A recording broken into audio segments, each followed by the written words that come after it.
It says it started. It is started. Okay. Yeah, give me a minute and I'll send you the link for our Australian viewership. I got to play to our audience, you know. Oh, let's see. This is good. What are you drinking tonight? Well, it's a Starbucks cold brew, cocoa and honey with cream. Oh, I've heard of that. Oh, hey. Is that the It's not nitro? bad. Is that with the nitro brew, or is it? I don't think it is. It's you buy it at the grocery store. Wow, it's nifty. But I had a big cocktail for dinner, so I thought I best not do anything else alcoholic wise because I still got to take my meds. But Yeah. Yeah, you don't want to say anything crazy on the podcast now, Wes. no, not me at all. No. But hey, I'm through with radiation. Thank God. Yep. Yes. Number. So you got to be happy about that. I am happy about that. I am very happy about that. Let me show you something here. This is Oh, there's the map. This is it. Oh, wow. Oh my gosh. What? Well, let me see if I can get it on here. There we go. Oh, yeah. This is what I wear every day for 6 weeks. Wow. That's weird. Wow. I look like Hannibal Lecter. Yeah, I was going to say. Save that for Halloween this year. That's exactly what I was about to say. That's would be a great Halloween deal. Hello, Clarice. Yeah, it's got this tail coming off the back. I don't know if you can see it or not. But this thing right here, and they put it on you, and then they lock this tail down, and when they get it locked in, your head's not going anywhere. So it was pretty uncomfortable. But you know, you're only in there for a few minutes each day. So anyway, It's over. it's over. Well, that's good. Took my last chemotherapy pill last night. Now, a couple of weeks, we'll do an MRI and see where that stands, and hopefully, I won't have to do any more. That'd be good. That would be good. That would be very good. Yes, sir, Bob. Well, we're recording, so if you guys are ready, we'll go ahead and jump into this. We only have a few topics for today. Okie doke. All right. Text us that link. So this link you sent, I did text you. Did you guys get it? yeah, I got it. Here, let me just. Oh, I guess I did. I didn't even hear it click. Okay, thanks, Sean. You're Yeah. very welcome. All Let right. me go to Facebook real So quick. this link you sent, Oh, there he goes. Oh, shoot. Oh, I guess I did. I didn't even hear it click. Okay, thanks, Sean. You're Yeah. very welcome. All Let me right. go to Facebook real so quick. this link you sent, Wes, there he goes. Turn off the feed. Oh, I guess I did. I didn't even hear it click. Okay, thanks, Sean. Hey, he muted himself. Wes, there he goes. Turn off the feed. Okay, I'm sorry. Yes, I did. I didn't even hear it click. Okay, thanks, Sean. Wes, there he goes. Okay, better? I Better? think so. hope so. I don't hear myself anymore. Okay, sorry about that. That's good. All right. Yeah. Sean's incognito tonight, Wes. He's not showing any facial. We can't see him rolling his eyes at us Yeah. anymore. Yeah. No, I'm having internet problems, so I've killed my video feed. So Okay. yeah. On top of that, I contracted pink eye over the weekend. So Ooh. Pink eye. From the From- doctor's from office. my doctor's office, I went in for an eye exam, came out with pink eye. So Wow. yeah, in both eyes. Sue him. Sue him. Just get him to pay for your medication. Yeah, the medication was expensive. That was the worst part of it. So anyway, Hey, welcome to my world right now. Everything. oh, I know I have no room to talk about medication. So you're absolutely right. Well, let's go ahead and get started tonight. Welcome to the Killer Frogs, a podcast all about TCU athletics from the fans' point of view. My name is Sean Fouché, and this is episode 96 originally it was going to be for May 29th, but since Monday, when we normally record this, was Memorial Day, we are recording this on May 29th, so this will be released on May 30th. With us tonight, we've got Wes Phelan. How you doing, Wes? I am doing great. Thanks for asking. Recently finished his 6 weeks of radiation. Yes, sir, Bob. Got to ring the bell. Yeah. I got to ring the bell. That was great. I had a long speech lined up, but I decided not to do it. They're already bored enough of me over there. So Well, you did a good job with it I posted it on our Instagram and Twitter feed. So I'll also put it in the show notes so everybody can see it. But you did a really good job with the speech, although we're going to have to send you to tech to get some bell ringing classes because. Yeah, I hit that thing and it just went clunk. I thought, what? Come on, man. This is my big moment, And then, because you pull the little ringer forward, it just went clunk. And finally, if you build it backwards like that, it let a pretty good ring. But that was embarrassing. Sure all this for that, seriously? Come on. So, anyway, hey, it's done. I'm over with it. Well, congratulations on that. Thank you. We also have WC Nix on the call tonight. How you doing, Dubber? Doing great. Glad to be here. Happy to have you. Yeah, it's just this is the grind now. Baseball's over with, and 3 more months. Was it 95 days left or something? I don't know. We got the countdown clock on the website. That's I think right. it's like 9:20 something hours. So it is a bit of a time. Hey, Dubber, you got any more Nutter Butters today? No Nutter Butters. I got rid of them. I noticed when I spent the night at Dubber's place last week, he didn't have any for me. Them suckers were gone that night. Yeah. But I will say something. My buddy Wes brought me some chocolate, and oh my goodness, No. I was I'm not a connoisseur like that. I'm the poor man, Reese's, a Snicker bar, and all of a sudden Wes brings me that high cotton chocolate. Woo! Did you like that? That was good. It was real good. That's the company I used to work for. It's a 150-year-old family-owned company, and they made that as a commemorative chocolate for the 150th anniversary. So I got a bar of it. I mean, a big 500-gram bar, which is I had to break it up, and I'm having to make it last for a while because there's no more of it. It's gone. So once that, they're not going to put it out in the market for anybody to use. So once it's gone, it's gone. So savor it, and I might say you a little square of it, Dubber. Well, wait. What makes it commemorative? What makes this chocolate better than any other? Well, chocolate? It's well crafted. It's well blended. Back in the old days, depending on where your factory was, there was basically an East Coast chocolate and a West Coast chocolate. Okay. So we're gonna have rap battles now. Well, yeah, but the East Coast chocolate would bring in beans from some South American countries and some African countries. The West Coast chocolate would bring in a little bit of the South American bean, and then mostly from Papua New Guinea and some areas like that. So this is using beans from Papua New Guinea, and I believe a bean from Madagascar. But it's well balanced. It's absolutely delicious. And if you know anything about chocolate, you see the number like 64 or 75% in front of those. Basically, what that means is that's the amount of cocoa solids in a chocolate. And so if it's a 64%, this means there's 36% sugar in there. So the higher the number, the more bitter the chocolate, the lower the number, the sweeter. So this was 62, but it didn't taste very strong, did it ever? I mean, it had a real nice, smooth, easy taste. You'd never know you're eating that much. Yeah. I'm really getting off on a tangent here on chocolate because I know that's nobody wants to talk about, but hey, you might as well get your chocolate 101 from me. So anyway, he made kind of what's referred to loosely as a West Coast chocolate using beans from Papua New Guinea, and it was pretty good. It was really good, but I wish he'd make more of it. I told the guy that owns the company, I said, if your guys aren't selling this, let me know because something's wrong. They need to get out there and push this thing. But he assured me, he said, no, once it's gone, it's gone. This is it. Enjoy it because there won't be any more.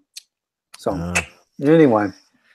Well, I'd love to try some of that bespoke chocolate sometime. So if you got any more next time I see you. I might have a little bit left over. Maybe a little. Sounds good.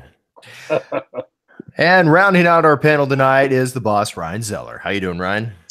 I'm doing well, as could be expected. after this weekend. So Yeah, are you out of mourning, or are you still in a state of mourning? I wanted to say that's the real reason we didn't do the podcast last night. We were all in a deep depression, but Yeah, well, it's the way happens. it goes. But yeah, I'm good. I'm super happy with the team. I think I saw today we had 4 freshmen make the what's it called? The shoot, I should have this stuff planned out better.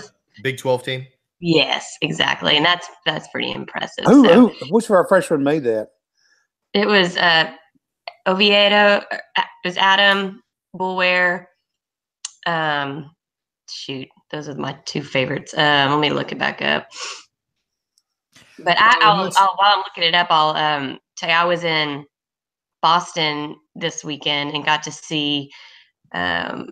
We watched of course, the last game of the basketball, and then with the Cavs in Boston, and then I listened to the TCU game, and then it was pretty fun being there actually and witnessing. Actually, we were on the losing side. We were in the bar with the losing team, so that doesn't happen all the time. So it was interesting to see I would rather be in Boston with them losing than in Cleveland with them losing, because those fans are nuts. I mean, we've seen it all on the news. So I feel a little safer being in Boston. So yeah, I think in Boston they just drink their woes away. Yeah, they were pretty good sports about it. They were sad, but they were nice. Super nice, actually. That's the second time I've been to Boston, but I hadn't been in a long time. And people there, it's so close to New York, you'd think they'd be all just not very friendly and just kind of into their own world, but they're just so friendly there. It depends on where you are in Boston, but yeah, Boston's a great place. Yeah, well, Yeah. But I mean, overall, I mean, it's the same thing. You say the same thing about Dallas, right? Yeah, well, yeah, but they talk funny up there. They do talk really funny. I learned lots of new words and new ways to say words. So, but yeah, but it was a good trip. So, and I got to miss the 100-degree weather down here, so I was thankful. You didn't miss it too much. You're back now, so I know. I looked at the weather. I was like, oh my God, I hope this doesn't mean it's going to be hot from starting now through basically October. Maybe we'll get done with the heat and we'll get a break by the time football season, but I don't think that's really going to happen. No, hell, it's hell time, so it's bad. It's going to be a bad summer. Oh well. Well, and this is kind of the long road here between sports now that baseball is gone. And let's talk a little bit about the Big 12 tournament. It looked like TCU could do no wrong. First doing a run rule on Tech, which first off, how awesome was that? That was pretty awesome. Oh, that was pretty great. I mean, that was fantastic. And then beating West Virginia twice to get into the championship game against Baylor. Unfortunately, just couldn't beat those guys this year and ended up losing in 11. Although, as Dubber was pointing out earlier, we did have a couple of chances to close out the game in the 9th, but just couldn't get it done. And you know, just Dubber, I think you said this earlier, it's just sometimes things just aren't meant to be. Yeah. I mean, it just seemed like every time we had the opportunity to put the squash on it, we just couldn't do it. I mean, and it was just, it just silly stuff. I mean, you know, just, you know, and it wasn't nobody's fault really. I mean, it's not like somebody loses it in the sun and can't see it. I mean, they're not wanting to, you know, and stuff like that. And hey, they fought hard. They played hard. You know, they turned it around the second half of the season. It'd been nice to get to see them, you know, get in the tournament. But I guess that loss way back to Abilene Christian, I think that really hurt us. Well, the final series of the season, losing 3 in a row to Texas. That killed they're talking about the sweeps, the 2 sweeps, one to Baylor and one to Texas. I think that kind of, and then, you know, not getting to play, you know, they were talking about all that, not getting to play the game in UCLA, you know, because it rained out. Yeah. Win or lose, could have helped the RPI even if we lost. Yeah, even if we lost, win or lose, that helps us. But you know what? You know, every once in a while you have them years. I mean, you know. Yeah, that's true. I mean, you know, it was a young team. You know, he was starting. You know, you lose your best pitcher, you lose your best player. You know, and so. Well, let's talk about that for a moment. How many teams in college baseball could say that they were basically 1 out away from going to the postseason after losing their ace and their best player? Yep. Well, yeah, that's true. And I know Lucan said he's coming back next year. Has Jansen got another year coming to play, or is he done now? I think Jansen's a senior, but I'm not sure. Well, but I think he redshirted his first year though, because there really wasn't room for him on the roster. Well, then maybe he'll be back. That'd be kind of nice. You know, it just seems like in that tournament we ran out of pitching. Unusual for us because we're normally pretty deep, and that's why he builds his teams is around for tournaments and runs into the NCAA where you have to have a lot of it. But it seemed like in the last couple of games we were just pretty much out of pitching, and I hated to see it, but you know it happens. You live and learn. Hey, we'll be all right. That's going to be a good team. I mean, a couple of years down the road, they're going to be a good team. Yeah, they are. They'll be fine. I think they're going to be a great team next year too. I mean, I don't think we have to wait 2 years for this team to grow up. No. And Jared Jansick is a junior. Okay, well, good. So. Yeah, I saw something on Twitter. I need to go back and find it, but it was shocking to me because I was like, oh, good, we only have 3 players that are graduating, but then it listed out all the ones that could go in the draft, and I got sick to my stomach a little bit because it just was, I think it was seven total, so 4 that could go, and that's a little disheartening, but that's just the way baseball goes. Yeah, but if there's saving grace with having a down year, maybe when we'll look at them as hard. I maybe that's just wishful thinking on my part, but what's Lucan Baker going to do? What do y'all think he'll do? Well, I think didn't he say he was coming back next year? Well, I think it depends on where he gets drafted. I mean, if he gets drafted high enough, I think he's gone. Well, but you know, his draft stock's got to be down a little bit from his. Well, and I think that's. I mean, I'd love to see him get drafted high. I'd love for that for him because I think he's that type of player. You'd love to see him play in the show, but at the same time, I agree with you. I think his draft stock is down, and I hate to say it's a saving grace for TCU, but I think that's the one thing that's probably going to keep him coming back next year. Well, and you know what? You think he'll come back if to kind of segue over into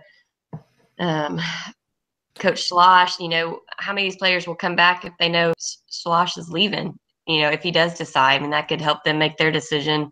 Although I do think that if he did leave, it would probably the head coach would go to Sarloos, right? I mean, wouldn't y'all think? I would hope that'd be the first call they make. Yeah. Because Sarloos is the one that's gotten a lot of that talent there. And he's unquestionably one of the best pitching coaches in the country. Well, there's a reason why we got Lodolo, and that was absolutely. Yeah, even speaking to Lodolo's family, that was the one thing that they were concerned about was whether or not he was going to stay on. Yep. And so for those fans who haven't been paying attention, that's a cat. She apparently has an opinion about it too. What happened here? So let's go over this. Ryan, what was the news story earlier in this week? What was it? Mississippi State or Mississippi? I forget. It was Mississippi State, and I had a couple people text me, and then I pulled it up and I read it, and it was from the Mississippi State side. So of course, everybody's going to want Coach Slosh. They do every year, and so I didn't really put a lot of stock into it until there was another writer who's he's unbiased, and his article was a little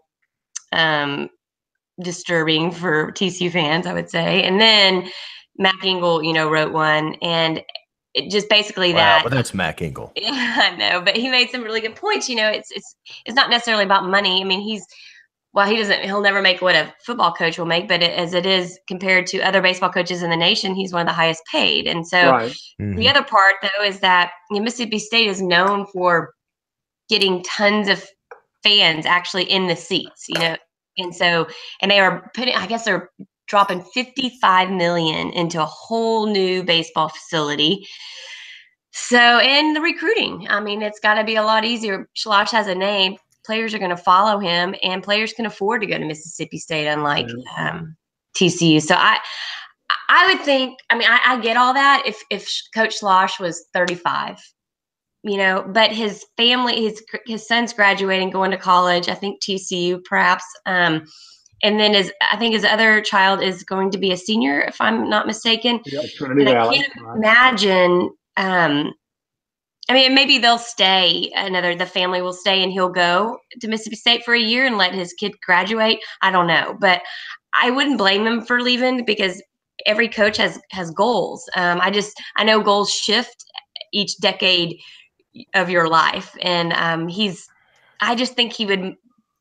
I would love for him to retire at TCU, and sure, we all would. But well, if you remember when he came here, he said this was his dream job. So he got. You remember, he made a big deal of saying that when they opened Lupton Stadium and had that dedication to it, it was around Thanksgiving, I believe, and he came here on his own nickel. Didn't say, "Hey, I'm just Jim Slauson." Just walked around and attended the dedication, looked at everything, and then kept saying, "This is where I want to be." So, I mean, he made it, and he's done a great job here. I hope that continues. I'd hate to see him leave. I think he's put baseball, obviously he's put TCU back on the baseball map and made us relevant again. And, but, I can understand the allure of maybe coaching in the best baseball conference in the country. And for a school where football doesn't outshine baseball, because it doesn't at Mississippi State. I think that that's the chosen sport there, and that would be kind of fun. Is it though? I mean, I don't know. I mean, Mississippi State football fans are pretty rabid. Yeah, they are, but they just, I it's guess. Not like it's not like Ole Miss, but I mean, for that state, there's really only two things most people in Mississippi care about: football and religion. But Starkville, Mississippi, does not outshine even Waco. So, if you've ever been to Starkville, Mississippi, it's Starkville. It's a great name for it.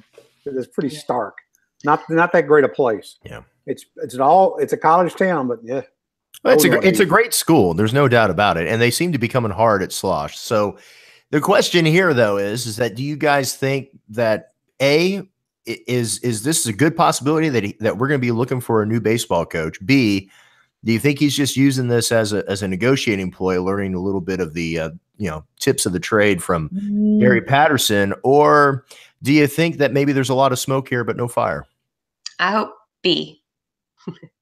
I don't think Schloss. I don't think he's the kind of guy who would do that game playing thing. I really don't. Maybe I'm underestimating. I think he'd be pretty upfront and honest about what he's doing. But I mean, if a guy wants a better opportunity, who are we to say no? I mean, there's not a person among us here. Somebody came along and offered you a better job, you wouldn't take it. So, we certainly learned that with the question is, right? But the question is a better job? Well, that's the question. I mean, now I'll give them one thing. I mean, that we average, we're in top 10 or 15 in the country in attendance ourselves. Yeah, number one in the Big 12. Ticket sales, not attendance. Okay, ticket sales, but that's what everybody goes by. Exactly, that's true. I mean, so it don't matter that just like they say that Mississippi State.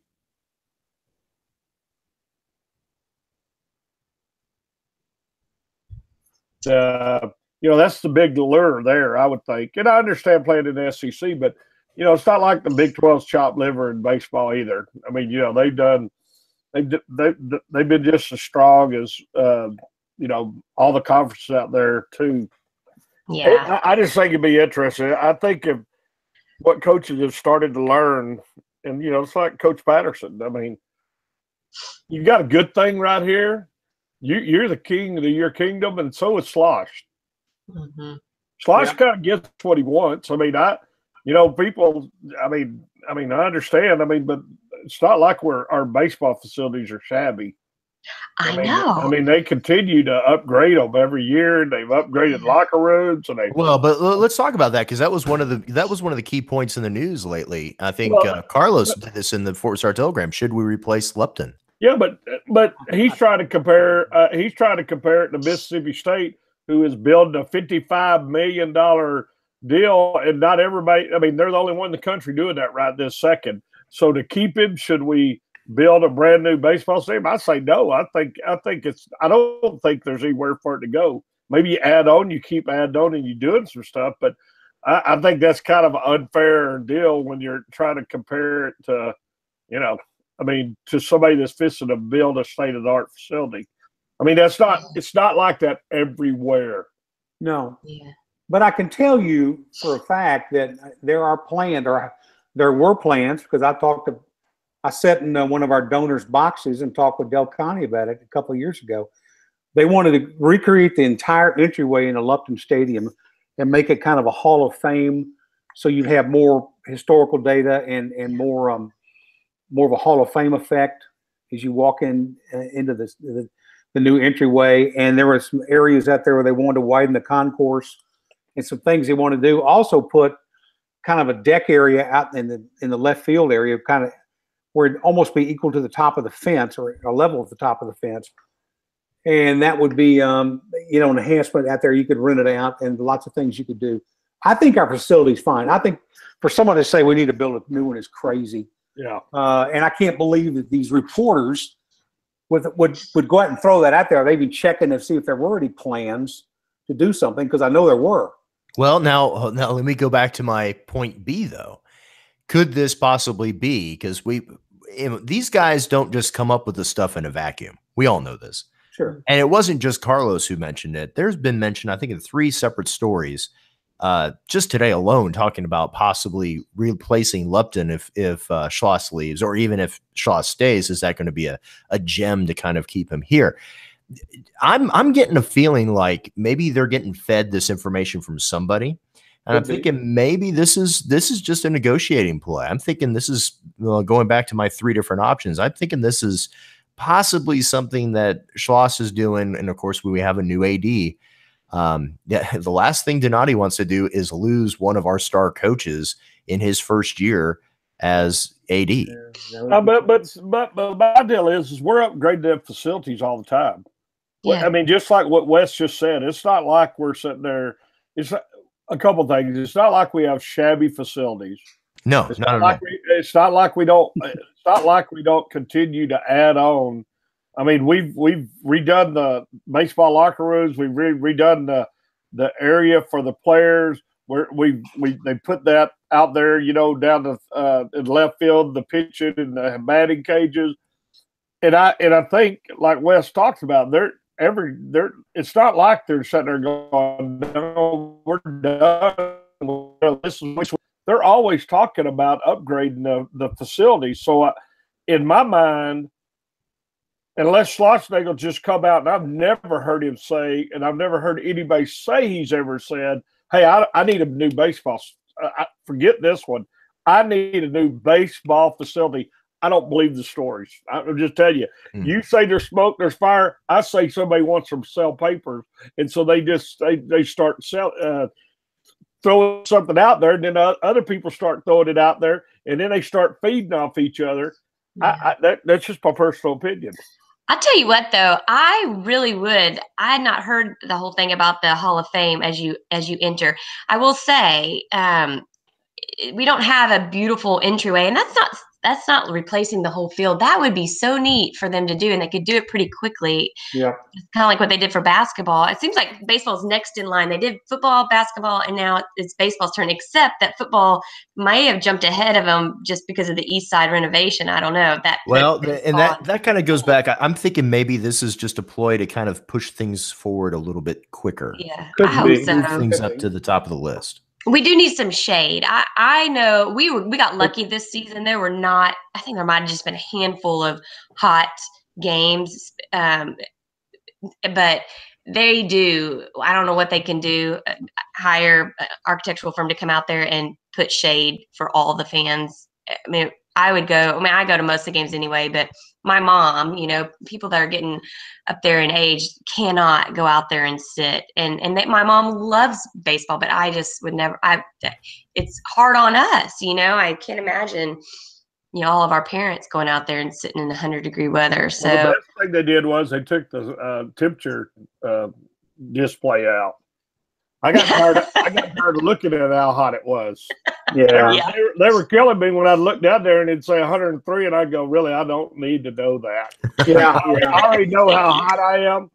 You don't have to sit there and beat me down. And because it's so hot, you got the little wavy line, and so, I'm like, So this year I looked down there and it's gone, and I was like, yes, thank you. I don't have to look at just that. lie to us and say it's 93 degrees rather than 100 degrees. So that'd be exactly. Yeah. So, you know what? When football puts out the color pattern blocking, whatever they call it for all the games, I mean, all I can think about is do not wear black until after November 1st. I don't care what team we're playing. And I think through August and September and maybe partially October, we should all wear white with accents of purple. So purple is just as hot as black on some days.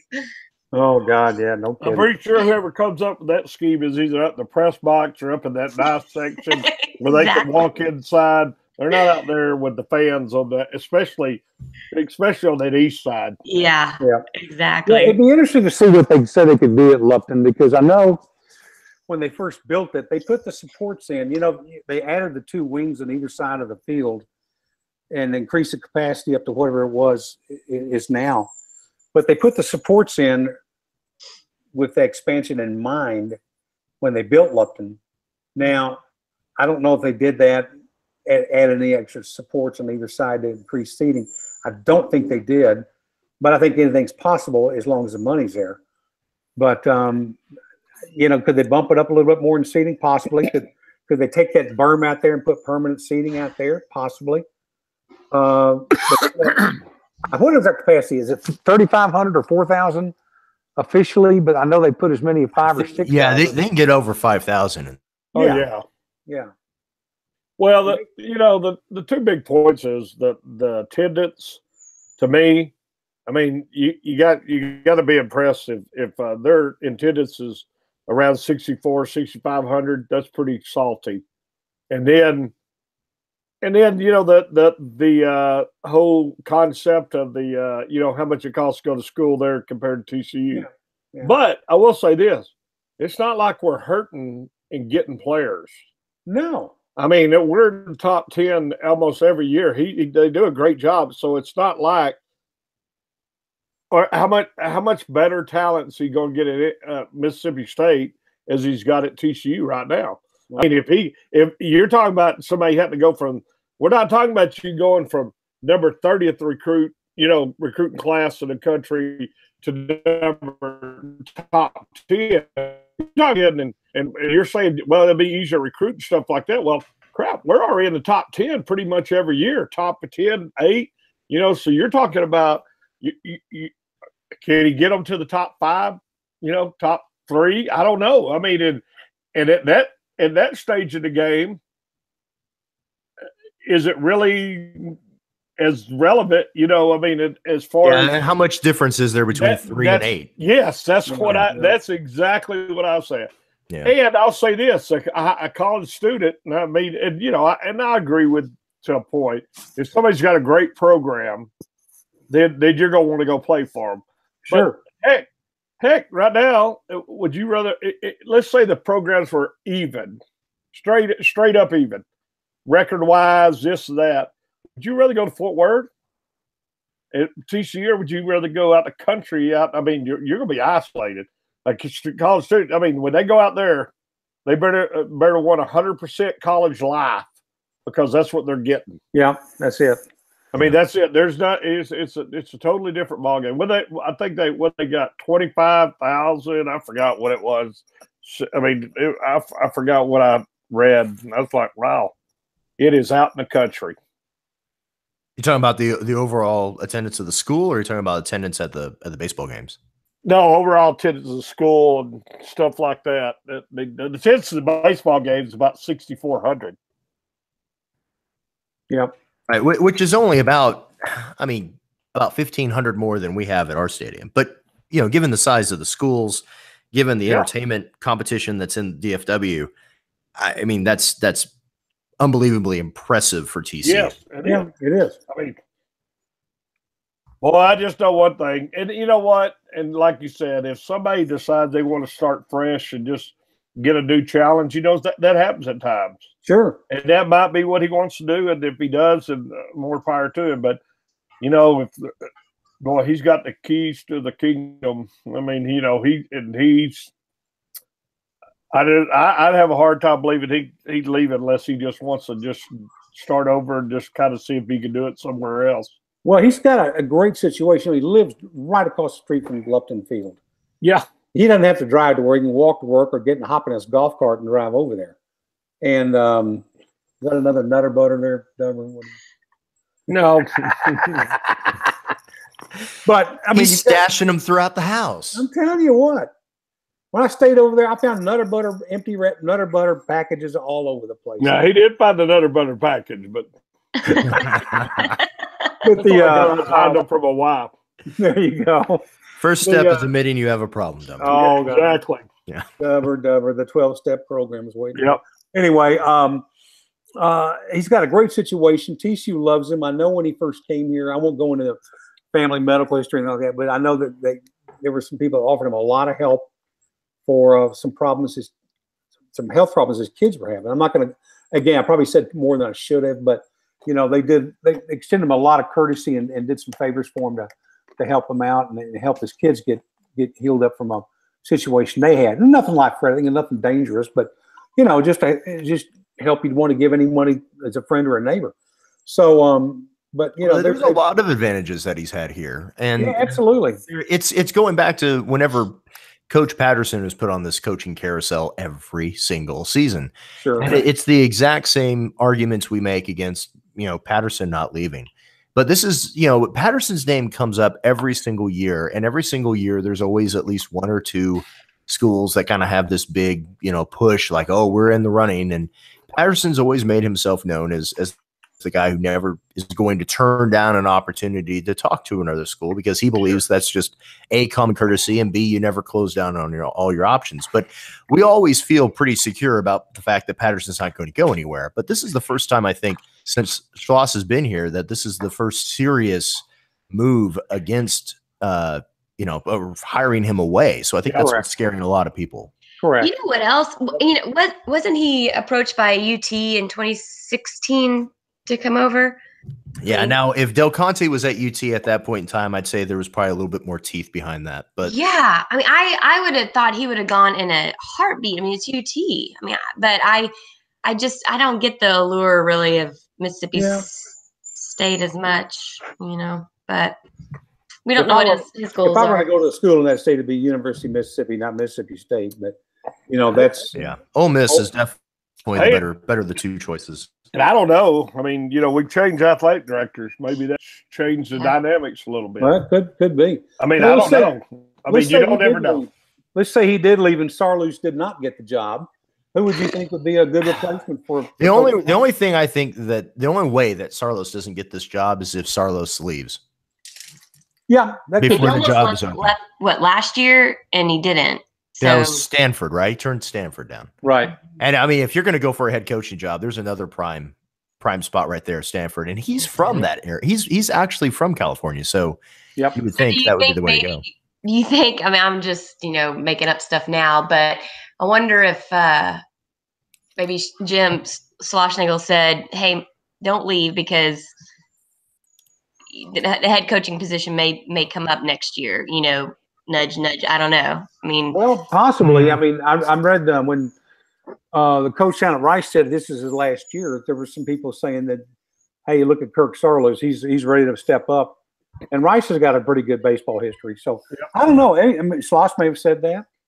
Who knows? But I think Sarloos is smart enough to know that if he would be the next guy up, hopefully, that if something happened, he's a good baseball man. He's got a good reputation, and he's a darn good recruiter. So that's where I would go.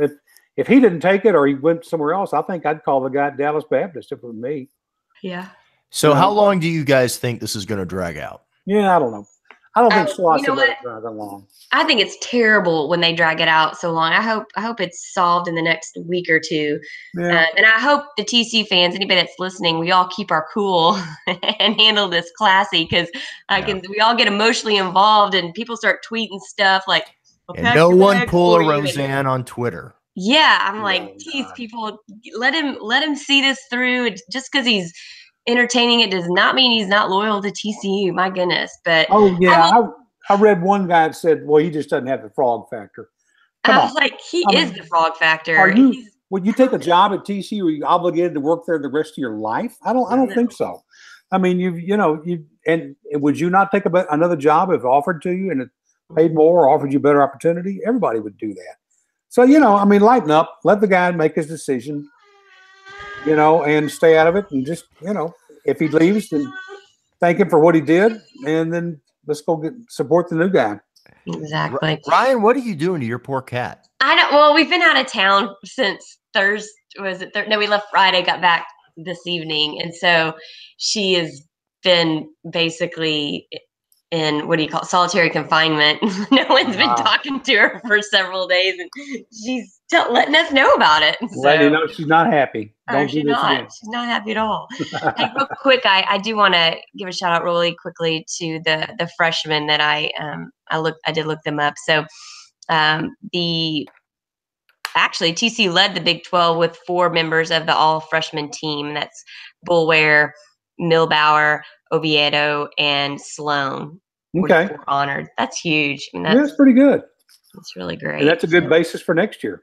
Yeah. Yeah. Yep.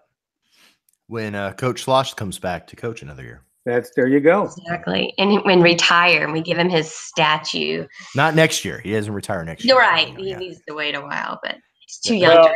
The thing is, I do, I think if he's going to do it, he's thinking, I got to do it now. Because he's almost 50, or he's pretty close. Yeah, he's right, 47, 48, something like that. I mean, he's getting right there. That if he's ever going to do another job, that last job, decide he wants to do it. It's you make it sound like you got 1 foot in the grave, Deborah. Come on, 47, that's nothing. I know, but hey, that coaches, I'm telling you. You see a coach that coaches 60s to 70s. I mean, that's tough to do.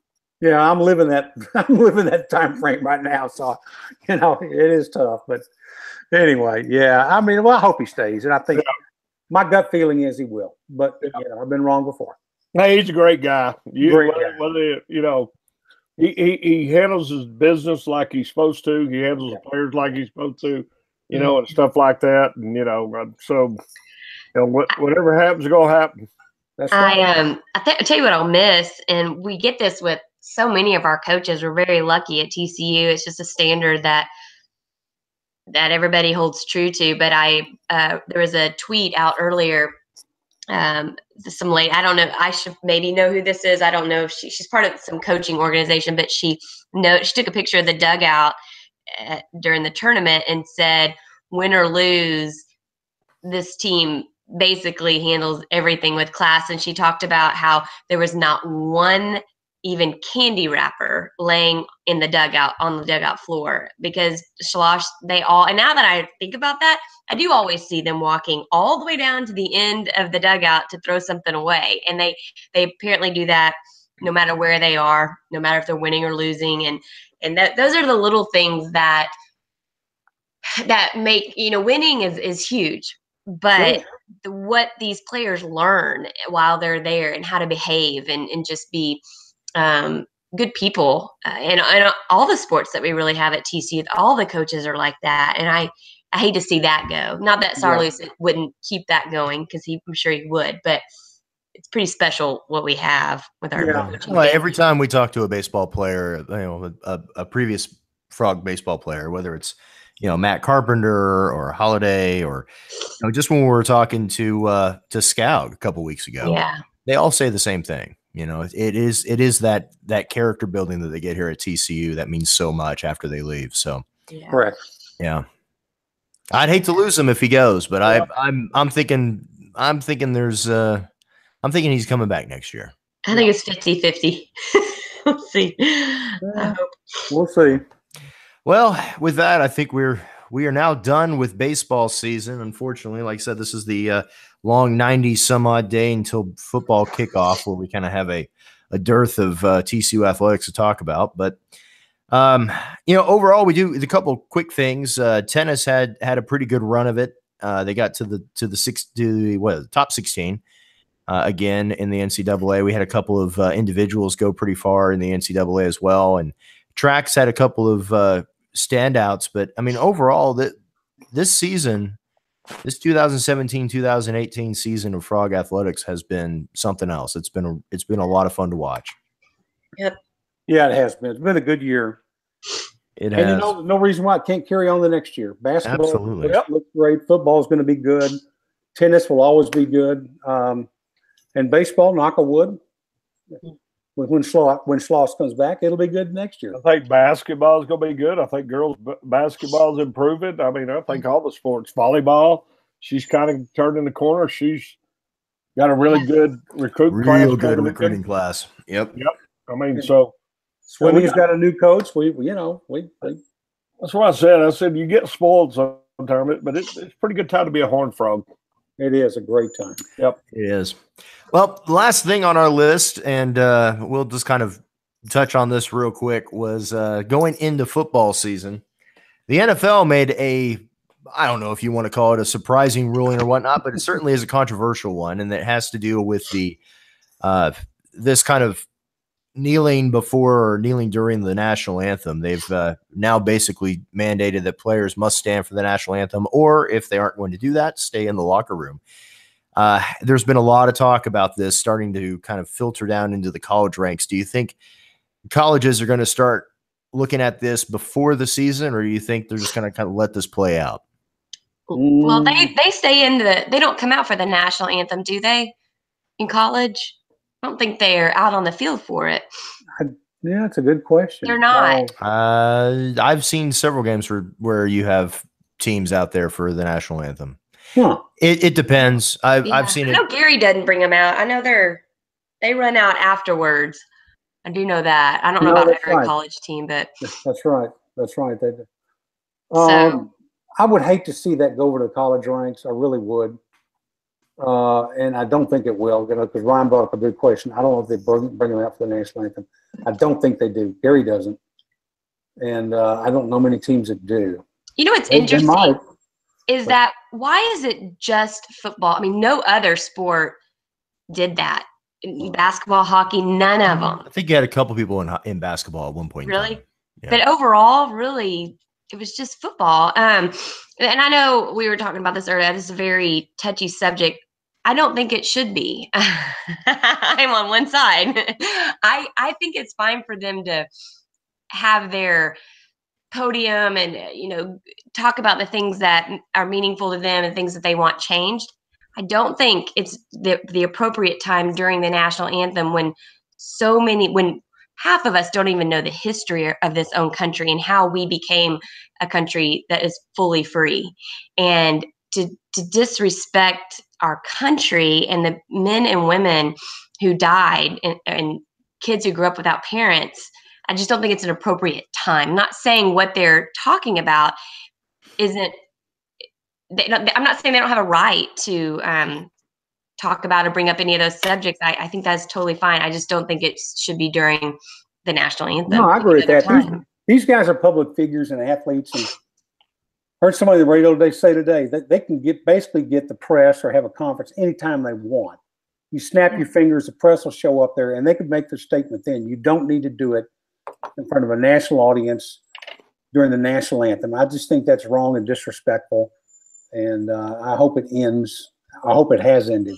And that's one of the neatest things about our country. And really any country, because all countries are patriotic, but we all unify under the flag. I mean, when anything bad happens to our country, patriotism is what brings us all together. And it just breaks my heart that all of a sudden our Pledge of Allegiance, our Star Spangled Banner has become political.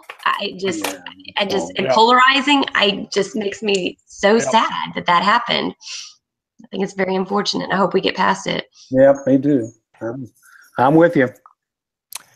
Well said. Well said, boss lady.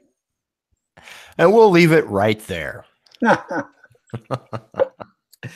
Well, is there anything else anybody else wanted to bring up from tonight's episode? Oh, I do want to say one more thing. So Mark Cohen tweeted this out, and I thought, oh my gosh, that's great, because football does this too. Every time football has a bad season, a losing season, what do? They come back and pretty much almost go all the way. And so that happened the last time TCU did not make a postseason. They came back and went to 4 World Series in a row. So that's right. Yep. the table is set for that. I think we should get ready. Oh, we got the talent. I will say that. It's all sitting there. Yeah, absolutely. This team showed us that they've got all the pieces to pull this together. Well, they just didn't have the maturity yet. Yeah, you saw them at the end.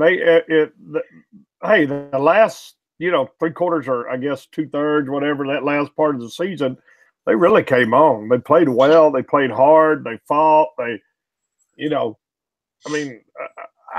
You can't be disappointed. They just had they had growing pains. Yeah. Yep. And it just happened. You could see them turning the corner. They just didn't quite grow up quite quick enough to get 2 or 3 more wins to make it all happen. And I tell you what, one thing I wanted to point out too is Landa's story. Wow. I mean, he couldn't hit worth a darn, and then he worked his tail end off. We need to get him on a podcast and ask him what he did, because he was dedicated, worked his tail end off, and is one of the best hitters on the team this year. And if all the rest of the players, the young players, can talk with him and see what happened, I mean, they can all come back and make big strides like that, and we will be unstoppable. He's actually my favorite player on the team. I love him. After Evan Scow graduated, I think Landis is great. And I remember smile. The first, he's got a terrific smile. And the first year he played, I'm thinking, oh my God, look at this guy. What is going on here? And I mentioned the Sloss. I said, he's got a little bit of a slow bat, doesn't he? Because it's like he was swinging the bat underwater. And Sloss said, well, he's a little bit of a work in progress, but he's working hard at it. Okay. But, he did. And he was hitting with authority. He hit a couple of home runs this year, if I'm not mistaken. Batted over 300. He's a terrific fielder. And so, I wish we had him back another year. I do too. Yep. I do too. Well, how many seniors did we get leave? 4? 3? 3. Just 3. I think so. 3? Yeah. Who was it? Landisol, Wanahanan. And Balta? Yeah, Balta's one and done. He's a graduate transfer. So, and I know everybody, the one and done, but I'm gonna just tell you right now, we wouldn't probably been in the position we were if he wouldn't have really came on. And he's a terrific player. Did what he did, and I love the story just because Schlosshagen said, hey, you can come down, you're gonna have to, you're gonna have to earn your way into even playing, and you might play hard, you might do this, but it almost made it sound to me like don't expect too much, and the kid turned it around, and had a great senior year, and really I think he helped with those other 2 guys, helped really mature and grow some of them younger players. Mm-hmm. No, that was a terrific pickup by TCU to get him.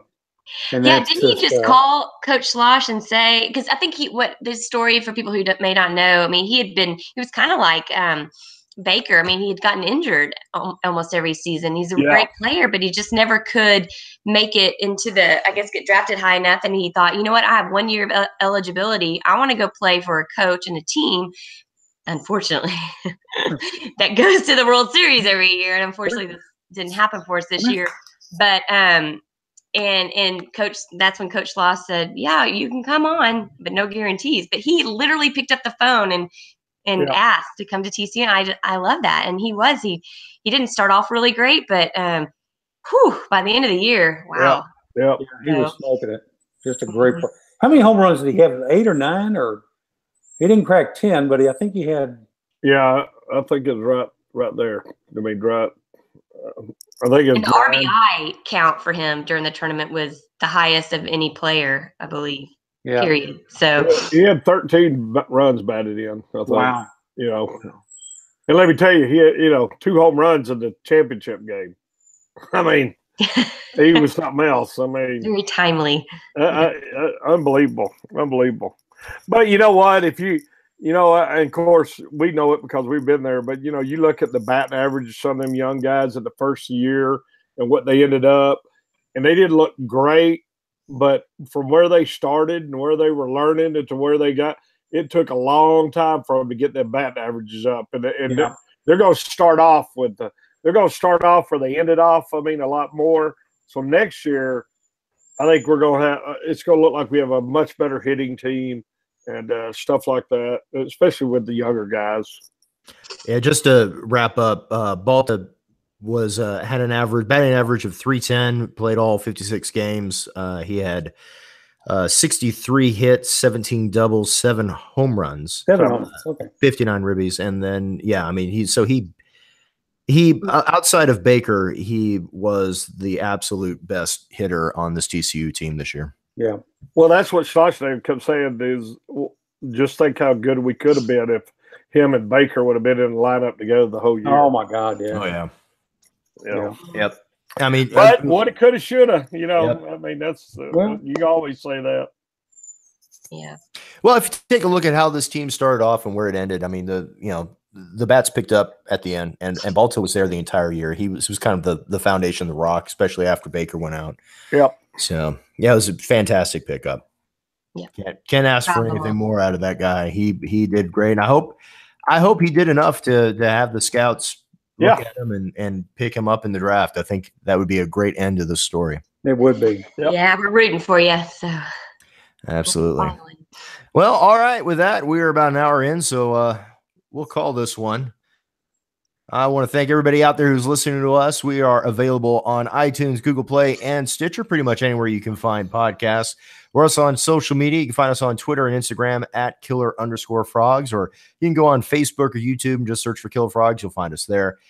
You can also go to KillerFrogs.com and sign up for a free account and discuss TCU athletics with the rest of us knuckleheads. And also make sure to go over to Frogs Wire and check out the latest TCU news.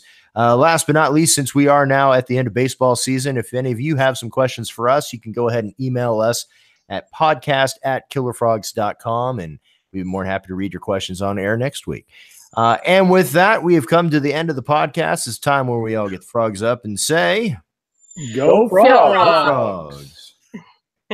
And the cat saying "Go Frogs" too. That's so cute. There you go. He's a frog fan too. Hey, we need a guest for number 100 now.